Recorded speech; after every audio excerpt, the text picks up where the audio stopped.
ഈ ചോറ് ബാക്കിയാവുന്നത് നമുക്കെപ്പോഴും ഒരു ടെൻഷനാണ് അല്ലേ?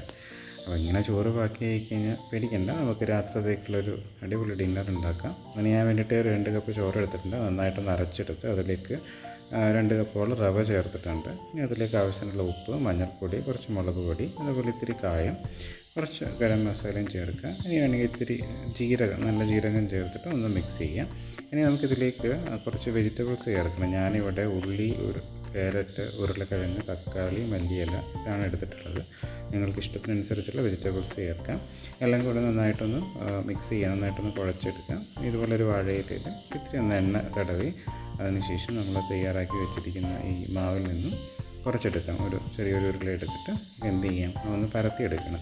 ഇലയിലേക്ക് വെച്ചിട്ട് കയ്യിൽ ഇത്തിരി ഒന്ന് വെള്ളം തളിച്ചതിന് ശേഷം, വെള്ളമാക്കിയതിന് ശേഷം പ്രസ് ചെയ്ത് കൊടുക്കുക.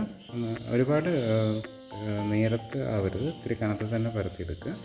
ചൂടായ ദോശക്കല്ലിലേക്ക് അത് ഇട്ട് കൊടുക്കാം. അതുപോലെ നമുക്ക് ഇലയൊന്ന് മാറ്റിയെടുക്കാം.